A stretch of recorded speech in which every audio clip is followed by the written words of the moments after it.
Bonjour et ravi de vous retrouver pour votre nouvelle émission Motivé. Motivé, c'est sur Pyrénées FM. Et aujourd'hui, je me balade en Ariège. Je suis du côté des Bordes-sur-Arize. C'est entre Foix, Pamiers, Saint-Giron. De très très jolis paysages. Et puis également une belle rencontre puisque je suis venue rencontrer Antoine qui est le cofondateur d'une belle initiative. Bonjour Antoine. Oui, donc vous êtes ici à la ressourcerie des Bordes-sur-Arize qui a été fondée en 2015 et qui a ouvert en 2016. Très bien, donc vous allez tout nous expliquer Antoine, qu'est-ce qu'une ressourcerie, à quoi ça sert. Je vois qu'il y a déjà du monde qui est en train d'arriver. Ne quittez pas, ne restez à l'écoute de Pyrénées FM. On se retrouve dans quelques instants. À tout de suite. De retour sur Pyrénées FM. Aujourd'hui, votre émission Motivée, je suis du côté des Bordes-sur-Arize dans une ressourcerie aux côtés d'Antoine. Antoine qui est toujours à mes côtés. Alors Antoine, expliquez-nous, qu'est-ce qu'une ressourcerie ?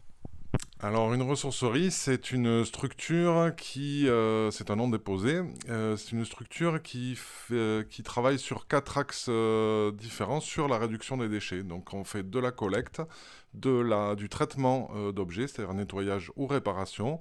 Nous faisons également de la vente et de la sensibilisation autour de la réduction des déchets. D'accord, ça veut donc dire que j'ai un meuble, j'ai un électroménager ou autre cassé à la maison défectueux, je peux vous l'apporter pour lui donner une deuxième vie. Voilà, tout à fait. Après, c'est possible ou c'est pas possible, mais l'objectif, c'est bien de réemployer ou réutiliser les objets que vous avez en trop chez vous. Alors, une question peut-être bête, mais est-ce que c'est une initiative, est-ce que c'est une société privée, est-ce que ça dépend de la mairie ? Alors, pas du tout. Nous sommes une association assez classique, loi 1901, voilà, avec des bénévoles et un conseil d'administration qui prend les décisions. Alors, je vois qu'on est bien entouré, puisqu'on a autour de nous plusieurs personnes qui travaillent ici avec des statuts différents, il me semble. Il y a Claire, il y a Marie, il y a Nosrat, Isa, et puis vous, bien sûr, Antoine. Alors, il y a combien de personnes qui travaillent justement pour la ressourcerie aujourd'hui ? Donc là, pour l'instant, nous avons 6 salariés pour 4 équivalents temps plein et nous avons une quinzaine de bénévoles actifs à peu près pour 4 équivalents temps plein aussi. Alors, c'est vrai que vous ne le voyez pas, mais il y a quand même beaucoup de monde, je trouve, qui se présente avec différents objets. On ira voir tout à l'heure un petit peu ce qu'il se passe justement en magasin. Est-ce qu'il y a vraiment besoin d'autant de personnes ? Toutes ces personnes s'occupent de réceptionner les objets ou bien il y en a peut-être aussi qui les réparent justement ? Oui, alors là, il y a du monde pour toute la chaîne, effectivement. Il faut réceptionner, donc classer les objets, les peser et ensuite les envoyer vers les différents ateliers. Donc ça va être meubles, électro, jouets, etc., livres. Et là, d'autres personnes les prennent à nouveau en charge et les trient et puis jettent ce qui doit être jeté et mettent en rayon, en magasin, avec un prix, ce qui peut être réutilisé. Et est-ce qu'il y a des choses qu'il ne faut pas vous amener, des choses qui ne sont pas réutilisées, réemployées ? Alors oui, quelques-unes, mais pas tant que ça. Maintenant, ce qu'on ne prend pas, c'est tout ce qui est dans les livres, tout ce qui est encyclopédie, tout ce qui est Reader Digest, ce genre-là. Et puis après, tout ce qui est plastique cassé, on ne prend pas. On n'est pas une entreprise de recyclage, on fait vraiment de la réutilisation. Bien, alors vous avez entendu, vous avez des choses dont vous ne vous servez plus, qui peuvent peut-être avoir une seconde vie, peut-être qui sont cassées ou endommagées, mais qui rentrent un petit peu dans tout ce qui est récupéré par la ressourcerie. C'est le moment de faire le tri à la maison et de charger dans la voiture pour venir en direction de notre ressourcerie au Bordes-sur-Arize, à la ressourcerie 09. Restez à l'écoute, nous revenons dans quelques instants. De nouveau sur Pyrénées FM, où je me trouve toujours à la ressourcerie 09, au Bordes-sur-Arize, et je suis accompagné de Jean-Philippe. Bonjour Jean-Philippe. Bonjour madame. Alors Jean-Philippe, je vous ai attrapé au vol puisque j'ai vu que vous veniez avec votre camion pour déposer des choses à la ressourcerie. Alors, est-ce que vous pouvez un petit peu nous expliquer qu'est-ce que vous apportez à la ressourcerie et bien pourquoi ? Est-ce que ça fait longtemps que vous connaissez la ressourcerie ? Pourquoi est-ce que vous amenez ce que vous allez nous dire à présent nous expliquer un peu vos motivations. Voilà, alors moi je suis président d'une association d'écologie solidaire. Avant, j'habitais en Ariège dans le coin, donc je connais la ressourcerie depuis au moins 3 ans. Et puis, donc, dans mon association, il y a des gens qui nous donnent des choses et plutôt que de les jeter, les remettre au vrac comme ça, on les récupère si c'est bon et puis on les redonne ici. D'accord. Alors là, je vois dans votre camion, il y a des meubles, c'est bien ça? C'est ça. On a une armoire à remonter et puis surtout, on a des éléments neufs de cuisine pour refaire des cuisines qui nous ont été donnés par quelqu'un qui avait arrêté l'activité. D'accord, donc vous récupérez, puis vous en faites profiter la ressourcerie, puisque la ressourcerie derrière va remonter par exemple cette armoire, et puis va pouvoir la revendre, et puis ces fonds vont servir à autre chose. C'est ça, tout à fait. D'accord, donc et vous amenez parfois d'autres choses que des meubles? Oh, j'ai eu amené des vêtements, j'ai eu amené des bibelots, tout ce qu'on nous donne, on le récupère, et puis si ça ne sert pas aux membres de notre association, on les ramène directement ici. D'accord. Eh bien, merci beaucoup Jean-Philippe. Très belle initiative. Je vois que les bénévoles sont prêts à tout décharger de votre camion. Merci à vous et nous, on se retrouve dans quelques instants.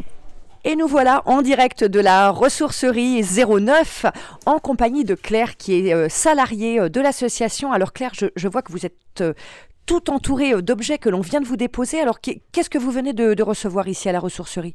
Alors bonjour, oui, aujourd'hui là je viens de recevoir par exemple un vélo pour enfants, quelques appareils électroménagers comme un barbecue électrique, un nettoyeur vapeur, un mixeur, des cadres pour la décoration, un réducteur de baignoire pour bébé, une petite boîte à bijoux. Et on vient d'avoir aussi des meubles de cuisine tout neufs. Oui, donc vous recevez vraiment de tout ici. Oui, on reçoit tout à fait toute catégorie d'appareils, du textile à l'électroménager en passant par le mobilier. Alors je suis très curieuse. Expliquez-moi et puis expliquez aussi pour les auditeurs, qu'est-ce que là maintenant concrètement vous allez faire de ces objets? Alors ces objets qui nous ont été donnés par des particuliers vont être pesés par catégorie de matériaux, un peu comme s'ils allaient à la déchetterie. C'est-à-dire qu'on va peser tout ce qui est plastique et mélange de matériaux, c'est considéré comme la poubelle de déchets banals. Ensuite, on va classer la ferraille, on va classer les gravats, l'électroménager, les meubles, le textile. D'accord, donc d'abord, on fait le classement un petit peu par catégorie. Et ensuite, chaque objet va partir dans les parties de l'atelier. On va pouvoir les retraiter, c'est-à-dire les vérifier, les nettoyer pour les remettre en vente à des prix raisonnables pour le public. D'accord. Donc il y a des choses là par exemple dans ce que vous avez ici sous les yeux qui vont partir par exemple à l'atelier au niveau de la réparation, peut-être le barbecue? Le barbecue, je vais essayer de le tester pendant mon poste où je gère aussi les apports afin d'optimiser le temps. Si je n'avais pas le temps de le traiter, en effet, il partirait dans la partie atelier électro où il sera traité ultérieurement. D'accord, et où donc là, plusieurs personnes, j'imagine, s'occupent toute la journée de réparer, d'essayer de donner une seconde vie aux appareils. Voilà, selon les ateliers, on a des bénévoles ou c'est aussi des salariés qui peuvent s'occuper des divers ateliers concernés et qui traitent les objets en fonction de leur catégorie et des spécificités de chacun. Et sinon, est-ce qu'il vous arrive parfois de recevoir des objets, je vais dire insolites? Je ne sais pas, peut-être le souvenir, peut-être quelque chose qui avait une certaine valeur ou quelque chose vraiment d'inattendu à laquelle vous pensez? On a des objets insolites ou des objets anciens dont on n'imagine même pas l'utilisation, même des objets modernes qui peuvent paraître curieux. Aujourd'hui même, je n'avais jamais vu un réducteur de baignoire pour enfants. C'est un objet en plastique souple qui va venir adhérer aux parois de la baignoire pour faire un petit espace pour les plus jeunes. Oui, genre, je vous avoue que moi non plus, je le vois. Je vais d'ailleurs le prendre en photo pour le mettre sur la page Facebook, bien sûr, de la radio. Et je vous avoue que moi-même, je ne vois pas bien dans quel sens ça se met. Mais je vois que vous avez à côté une très grande, comment on appelle ça, une espèce de cuve. Qu'est-ce que c'est au juste? Ça, c'est une cuve qui nous permet aussi de stocker du matériel en attente de traitement. Et là, on a reçu un poste à souder, à mon avis. Et tout le monde n'a pas les compétences pour le tester. Par contre, ce que je vois de très intéressant, je vois un casque à côté. Je crois qu'il va rentrer avec moi pour la moto après. Alors les casques, c'est un équipement de sécurité, c'est un petit peu particulier. On va vraiment vérifier s'il est en état, si la date de validité qui est à l'intérieur est encore bonne. Et avec beaucoup de précautions, on va peut-être le mettre en vente, mais comme c'est un équipement de sécurité. Oui, effectivement, il y a des règles de sécurité effectivement à respecter. Donc bon, oui, mais écoutez, je serai raisonnable, alors je rentrerai sans. Mais écoutez, merci beaucoup Claire. Nous, on continue notre petit tour dans la ressourcerie. On va continuer à découvrir tous ces petits trésors, les valeurs de la ressourcerie. On se retrouve dans un instant. Et je suis avec Nicole qui est bénévole à la ressourcerie 09. Et Nicole, j'avais vraiment envie de vous parler au micro parce que vous êtes en charge plus spécifiquement de la partie jouets, c'est bien ça? Oui, de la partie jouets. En fait, je réceptionne tous les jouets qui arrivent. Les gens apportent les jouets plus ou moins propres. Et on fait en sorte de les nettoyer, de les réparer, ceux qui en ont besoin. Et de compter les puzzles aussi, de vérifier que les jeux aussi soient en bon état et complets. Et après, on les met en boutique et il y a pas mal il y en a pas mal, quoi. Il y a beaucoup de jouets qui arrivent et ça fait des jouets de seconde main, voire troisième main. Et ça fait plaisir à plusieurs personnes. Alors, est-ce que vous remarquez au fil du temps, bien que les mentalités évoluent, est-ce que vous avez par exemple de plus en plus de parents qui vous déposent des jouets ? Oui, de plus en plus, les gens commencent à prendre conscience du volume de déchets que ça pourrait faire. Donc, ils préfèrent nous les amener à la ressourcerie plutôt que de les amener directement à la déchetterie. Ça fait que nous pouvons faire le tri et c'est déjà un grand pas vers le vert, quoi. Oui, et puis j'imagine aussi qu'il y a une conscience d'avoir envie de donner une seconde vie aux jouets, parce que dans les jouets que vous avez, il y a aussi des jouets qui vont être tout à fait en état d'être réutilisés. Donc il y a aussi cette conscience-là peut-être de se dire, mon enfant n'a plus l'âge de jouer avec tel ou tel jouet, mais ça peut faire le bonheur d'un autre. Ah oui, tout à fait. Et puis il y a même des jouets qui arrivent en état neuf. Et ça, c'est fabuleux parce que quand Noël arrive ou Pâques ou quoi que ce soit, qu'il y a une fête qui arrive ou un anniversaire, les gens sont contents de trouver des jouets en état neuf, déjà pour que ça fasse plus cadeau, quoi. Mais bon, ça c'est une chose. Il y a même des gens et des enfants sont prêts à avoir des jouets de seconde main. C'est un cadeau pour un enfant, de toute façon. Offrir un jouet, c'est un cadeau. Oui, parce que c'est la question que je me posais. Est-ce qu'il n'y a pas une petite réticence ou est-ce que ça évolue peut-être quand même, j'espère, de la part des parents, peut-être une forme de culpabilité de ne pas acheter du neuf pour son enfant, ou est-ce qu'au contraire, parce que bien la situation économique est aussi difficile, est-ce que vous voyez, par exemple au moment de Noël ou autre, de plus en plus de parents justement venir et faire des cadeaux avec ce qu'ils trouvent ici? Ah oui, mais ça commence même dès le mois de novembre. Les gens arrivent dès le mois de novembre pour trouver des cadeaux pour Noël, pour les enfants, quoi. Et ça fait qu'ils viennent de semaine en semaine, ils viennent et comme il y a des apports, et ben hop, la boutique se remplit de jouets et j'ai vu que cette année, ça a marché très très fort pour ça, ouais.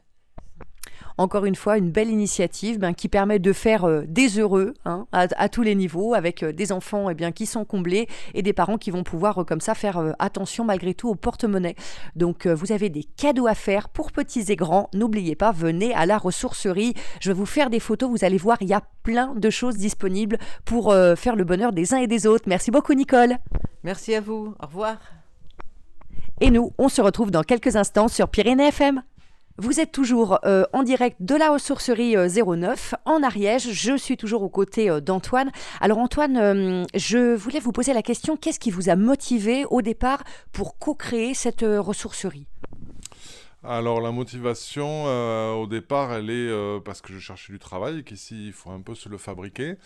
Donc ça, croisé avec le fait que moi je suis quand même sensible depuis longtemps aux questions environnementales et j'ai eu la chance de trouver comme travail en 2011 un emploi à la glanerie qui est la ressourcerie toulousaine. Voilà. Et donc je suis passé 3 ans et demi là-bas et ensuite pour des raisons personnelles j'ai bougé et donc est venue l'idée de créer une autre ressourcerie ici.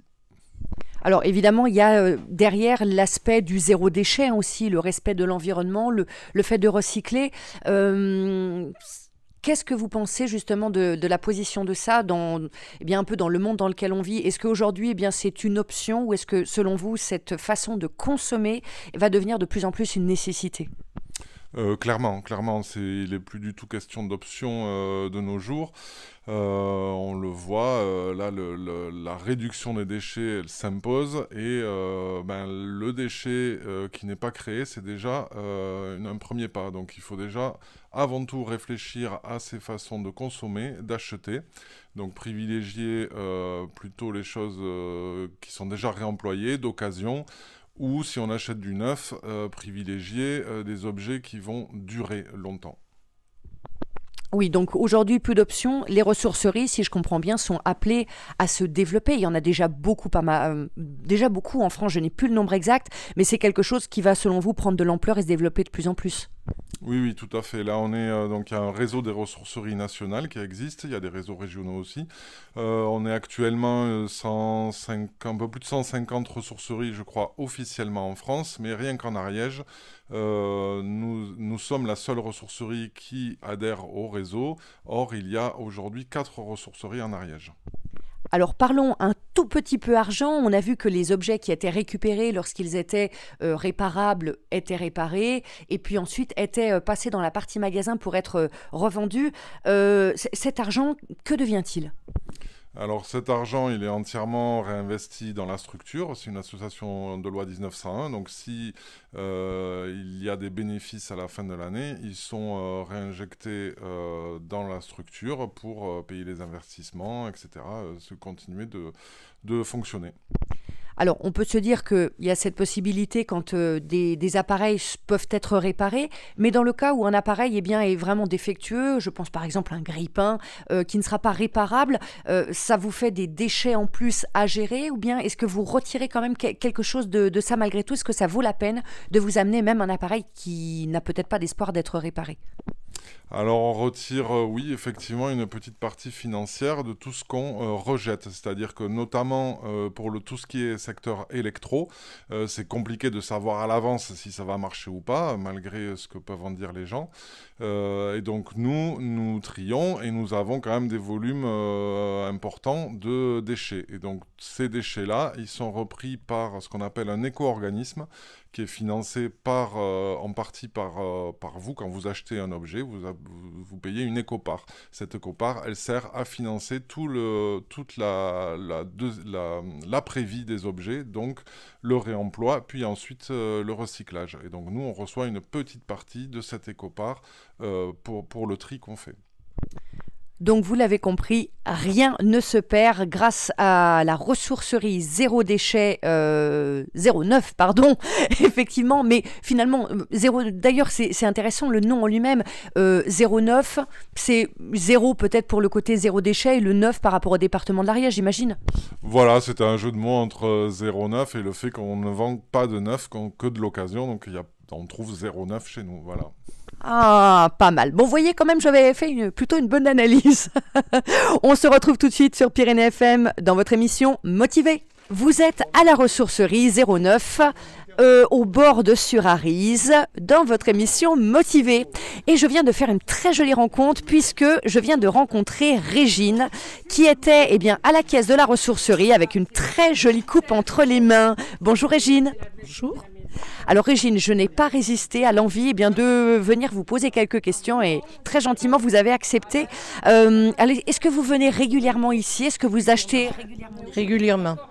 D'accord. Alors qu'est-ce qui vous motive à venir acheter ici ? Un peu de les prix, la nouveauté pour nous, parce que on récupère des choix d'autres personnes, c'est pas si mal. Puis dans tous les domaines, vestimentaires. De tout ce qui peut être là nous intéresse. Donc vous êtes motivé, si je comprends bien, par des petits prix, mais aussi par la démarche écolo. Tout à fait. Mais vous savez, on est en pleine mentalité de recyclage, pas de gaspillage, etc. C'est formidable.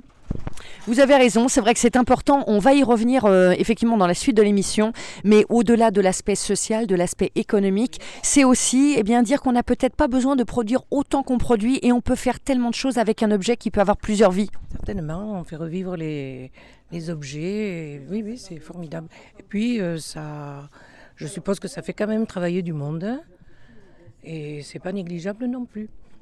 Donc la ressourcerie peut compter sur vous, Régine, vous reviendrez très bientôt. Nous, on revient presque tous les jours. On n'achète pas tous les jours, mais souvent. Entendu. Eh bien écoutez, merci beaucoup Régine, profitez bien de votre très jolie coupe bien méritée. Plaisir. Et nous, on se retrouve dans quelques instants sur Pyrénées FM. Eh bien, nous arrivons peu à peu à la fin de notre émission. Pas tout à fait encore, j'ai bien sûr encore quelques questions à poser à Antoine. Antoine, on a vu ensemble toutes les actions menées par la ressourcerie, mais il y en a une dont nous n'avons pas encore parlé, c'est celle des ateliers de sensibilisation que vous proposez aux particuliers. Quel type d'atelier proposez-vous ? Alors, on les propose une fois par mois, les 3e mercredis. Et ce sont des ateliers pour fabriquer des choses ou pour réparer. Donc, on va avoir par exemple un atelier pnouf, ce qu'on appelle, c'est donc des poufs qui sont faits à base de pneus, par exemple. On va avoir des ateliers sur toute la partie... j'ai oublié le nom, voilà. Ça sera raté. Est-ce que vous proposez des ateliers, par exemple, sur comment fabriquer ces produits ménagers ? Voilà, donc atelier comment fabriquer ces produits ménagers, par exemple, ou des ateliers de transformation de vinyle aussi. Les disques vinyles, dont plus personne ne veut, on ne sait pas quoi en faire, donc on va les faire chauffer et transformer en sac à main, en vide-poche, tout un tas d'objets qui peuvent resservir. D'accord. Et les projets par rapport à la ressourcerie, est-ce que vous avez de nouveaux projets, peut-être par rapport au magasin ou peut-être même au type d'atelier que vous proposez ? Alors nous, on voudrait développer davantage toute la partie électro, parce que là, actuellement, on n'a pas suffisamment de compétences pour pouvoir le gérer. Donc on voudrait à la fois traiter davantage d'objets qui rentrent pour remettre en service, mais aussi proposer des ateliers d'autoréparation plus souvent. De très très beaux projets qui arrivent. Merci beaucoup Antoine, mais avant de vous laisser, vous n'allez pas y couper, c'est le moment de notre quiz spécial motivé. Alors Antoine, si vous étiez un élément de la nature, que seriez-vous ? Un caillou. Si vous étiez une qualité humaine ? L'empathie. Et enfin, si vous étiez un lieu de notre région ? Ça, c'est une bonne question. Qu'est-ce que je serais si j'étais un lieu de la région ? Un bras de rivière. Très bien. Un endroit en particulier ? Alors, la Rise, bien sûr. Bien sûr, évidemment. Bon, c'est vrai, vous avez hésité, mais il faut dire, il y a tellement de lieux magiques, merveilleux en Ariège ici et en Midi-Pyrénées d'une façon plus large. Merci beaucoup Antoine de nous avoir reçus ici à la ressourcerie. On va se reprendre un petit café ensemble et dire au revoir à tout le monde avant de reprendre la route pour de nouvelles aventures. Un grand merci à vous. Et donc, vous qui nous écoutez, n'oubliez pas, faites le tri à la maison. Si vous avez des choses que vous n'utilisez plus, vêtements, livres, électroménagers ou autres, ne manquez pas, c'est la ressourcerie 09 au bord de Surarise. À très bientôt dans une prochaine émission motivée.